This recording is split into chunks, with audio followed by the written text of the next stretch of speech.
आज का विषय यह है गजवाए हिंद।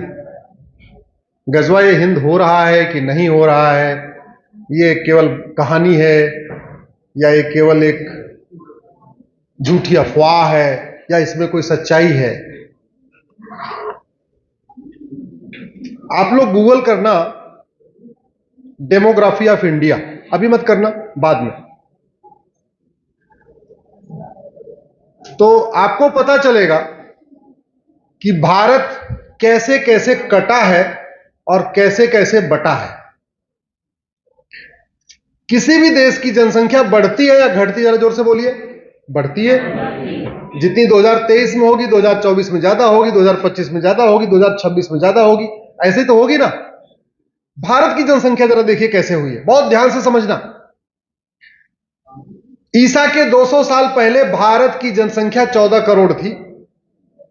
ईसा से 100 साल पहले यानी 100 साल में भारत की जनसंख्या 15 करोड़ हो गई, यानी 14 करोड़ से 15 करोड़ मतलब 1 करोड़ बढ़ गई।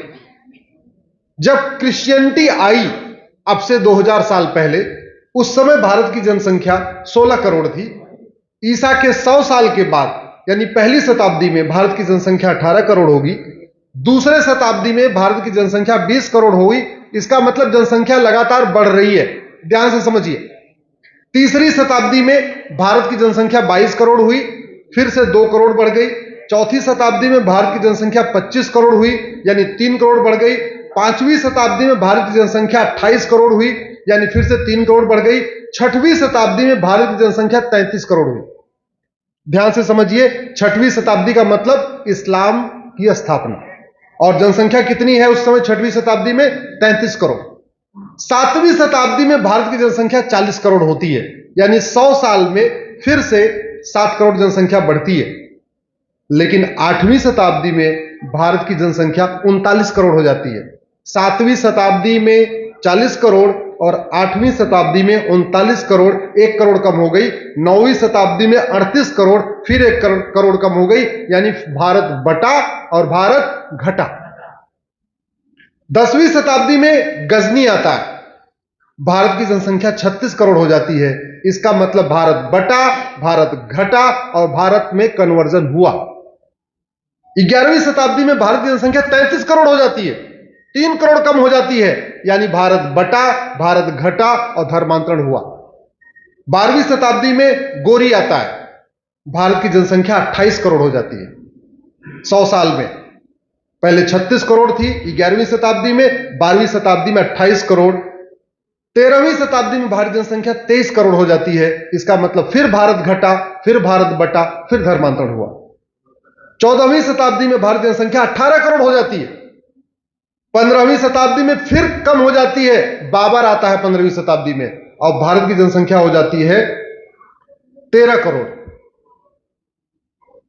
6वीं और 16वीं शताब्दी में भारत की जनसंख्या होती है 16 करोड़, 17वीं शताब्दी में फिर भी 14 करोड़ और 17वीं में भी 14 करोड़, यानी 16वीं शताब्दी में भी 14 करोड़, 17वीं में भी 14 करोड़। भारत की जनसंख्या बढ़ नहीं रही है, जितने बच्चे पैदा हो रहे हैं उससे ज्यादा आदमी कन्वर्ट हो जा रहे। तो आप जरा सोचो, ईसा से 200 साल पहले भारत की जनसंख्या 14 करोड़ थी और 17वीं शताब्दी में भी भारत की जनसंख्या 14 करोड़ थी। इसका मतलब 1900 सालों में भारत की जनसंख्या बढ़ी नहीं। एक्चुअल में बच्चे तो पैदा हो रहे थे, लेकिन जितने पैदा हो रहे थे उससे ज्यादा कन्वर्ट हो रहे थे। इसलिए जनसंख्या हमारी 1900 साल में ज्यों की त्यों रही। फिर 18वीं शताब्दी में 20 करोड़ हुई है, फिर आगे बढ़ी है। आज गजवा हिंद हो रहा है कि नहीं हो रहा है, हम वर्तमान भारत पे आ जाते हैं। 75 साल पहले विभाजन हुआ था, भारत पाकिस्तान निकल गए यहां से। आज की डेट में भारत के 750 जिलों में से 200 जिलों की डेमोग्राफी बदल चुकी है। राज्यवार देखिए, 9 राज्यों की डेमोग्राफी बदल चुकी है। तहसीलों के हिसाब से देखिए, 300 तहसीलों की डेमोग्राफी बदल चुकी है। 283 तहसीलें, 283 तहसील हमारे बॉर्डर पे है। बॉर्डर का मतलब या तो वो नेपाल को टच करती है, या हिमालय को टच करती है, या पाकिस्तान को टच करती है, आगे या तो बांग्लादेश को टच करती है, या म्यांमार को टच करती है, या भूटान को टच करती है, या समुद्र को टच करती है, या पाकिस्तान को टच करती है। बॉर्डर पे भारत के 283 तहसीलें हैं और 283 की डेमोग्राफी बदल चुकी है। बाकी अंदर वाले बहुत सारी तहसीलों की डेमोग्राफी बदल चुकी है। तो टोटल 300 तहसीलों की डेमोग्राफी बदल चुकी है। और इस डेमोग्राफी बदलने का मूल कारण है 3: घुसपैठ, धर्मांतरण और जनसंख्या विस्फोट। कुछ लोग कहते हैं कि जनसंख्या नियंत्रण कानून की जरूरत नहीं है। अरे भैया, हेलमेट न लगाने से खतरा देश को नहीं होता। हेलमेट न लगाने से खतरा केवल एक परिवार को होता है, एक आदमी की जान जाती है। अगर उसके लिए कानून हो सकता है तो जनसंख्या विस्फोट से पूरे देश को खतरा है, तो जनसंख्या नियंत्रण के लिए कानून क्यों नहीं होना चाहिए? अगर धर्मांतरण नहीं हो रहा है, लोग स्वेच्छा से ही धर्मांतरण कर रहे हैं, तो धर्मांतरण के लिए आप कठोर कानून क्यों नहीं होना चाहिए? अगर घुसपैठ नहीं हो रही है तो घुसपैठ के खिलाफ कठोर कानून क्यों नहीं होना चाहिए? हमने 2017 में पीआईएल फाइल किया था, अभी सुप्रीम कोर्ट में चल रही है। अनफॉर्चुनेटली सुप्रीम कोर्ट की प्रायोरिटी पे है नहीं। 7 साल हो गए, अभी तक फाइनल हियरिंग नहीं हुई। उस समय कहा था कि 5 करोड़ घुसपैठिए आ चुके हैं, और सुप्रीम कोर्ट में जब कोई बात कही जाती है, एफिडेविट पे कही जाती है, हवाई बात नहीं होती, बाकी आपको एफिडेविट देना होता है। 5 करोड़ घुसपैठिए आ चुके थे 2017 में। ऑस्ट्रेलिया की जनसंख्या 2.5 करोड़ है, यानी भारत के अंदर 2 ऑस्ट्रेलिया के बराबर बांग्लादेशी रोहिंग्या रहते हैं। कनाडा की जनसंख्या 4 करोड़ है और भारत में घुसपैठिए 5 करोड़ है, यानी कनाडा का सवाई भारत में घुसपैठिए रहते हैं।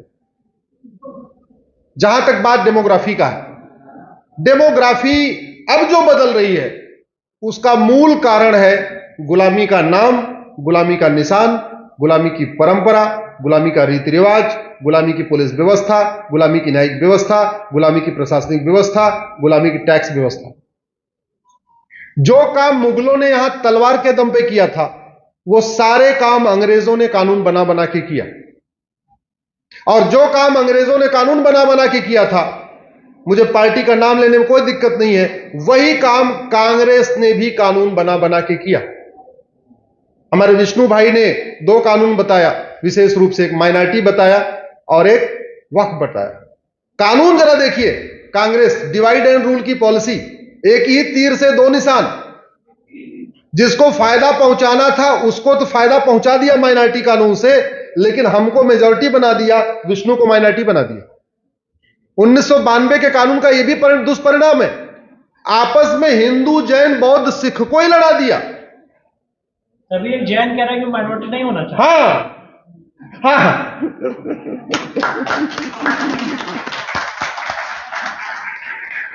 वैसे तो हमारे बच्चे हो चुके हैं, अब हमें आगे ऐसा कोई प्लानिंग नहीं है, लेकिन अगर मुझे बेटा चाहिए होता है तो मैं हमेशा विष्णु जैन जैसा बेटा मांगता। मैं तो चाहता हूं कि भारत में 750 जिले हैं, अगर हमें 750 विष्णु जैन मिल जाए ना, हम बहुत बड़ा काम कर सकते हैं। दुर्भाग्यवश है नहीं हमारे पास। हमें 750 विष्णु जैन चाहिए, हर जिले में हमें एक विष्णु जैन चाहिए। कैसे बर्बाद किया आप सोचिए। 1857 में मंगल पांडे की क्रांति हुई। मंगल पांडे की क्रांति को दबाने के लिए अंग्रेजों ने एक लॉ कमीशन बनाया। मैकाले को लॉ कमीशन का चेयरमैन बनाया। मैकाले को बोला तुम कानून बना के भारतीयों को गुलाम बनाओ। उन्होंने कानून बनाया 1860 में, उसको कहते हैं इंडियन पिनल कोड, आज भी चल रहा है। ये हमारे सब पीछे कुछ पुलिस के लोग खड़े हुए हैं, आपको पता है कौन से कानून से चलते हैं? इनका 1861 वाला कानून है जो अंग्रेजों ने बनाया था। उसके बाद उनका पेट नहीं भरा, उनको लगा नॉर्थ इंडिया के मठ मंदिर लूटे जा चुके हैं, तोड़े जा चुके हैं, साउथ वाले मठ मंदिर बचे हुए हैं, तो मठ मंदिरों पे कब्जा करने के लिए उन्होंने पहला कानून बनाया 1863 में। दो कानून अंग्रेज बना के गए थे, बाकी 33 कानून बाद वाले अंग्रेजों ने बना दिया। तो कायदे से नेहरू जी का काम या बाद की सरकारों का काम था कि जितने मठ मंदिर को कंट्रोल करने वाले कानून को वापस ले। उसको लेने की बजाय हमारे आजादी के बाद 33 कानून और बना दिए, मठ मंदिरों को कंट्रोल करने के लिए 35 कानून। मजार, दरगाह, मस्जिद, चर्च के लिए एक भी कानून नहीं, मठ मंदिर के लिए 35 कानून। एक भी मजार, एक भी दरगाह, एक भी चर्च सरकार के कंट्रोल में नहीं है। मठ मंदिर हमारे लगभग 4 लाख के आसपास। मस्जिद, चर्च, दरगाह, मजार से सरकार एक रुपए नहीं लेती है। मठ मंदिरों की 1 लाख करोड़ की प्रॉपर्टी पे बैठी हुई है। उसके बाद उनको लगा कि भारत में क्रिश्चियनिटी को फैलाना है। 1894 में उन्होंने कानून बनाया, land acquisition act. Land acquisition जो पूरे देश भर में सिविल लाइन बनी है, पता नहीं बनारस में सिविल लाइन है कि नहीं मुझे नहीं पता, लेकिन पूरे देश भर में जो सिविल लाइन बनी है वो 1894 वाले कानून से बनी थी। उद्देश्य क्या था? यहां पे क्रिश्चियंस को बढ़ाना, मिशनरीज को बढ़ाना, चर्च को बढ़ाना। वो बोले जी कानून बना रहे हैं, क्या करना है हमें जी? एसपी का ऑफिस बनाना है, कलेक्टर का ऑफिस बनाना है। जहां 5 एकड़ जमीन चाहिए होती थी, 50 एकड़ एक्वायर कर लेते थे। 5-10 एकड़ में कप्तान का और डीएम का बंगला बना देते थे। बाकी 40 एकड़ जमीन वो चर्च को दे देते थे या मिशनरीज को दे देते थे, पादरियों को दे देते थे।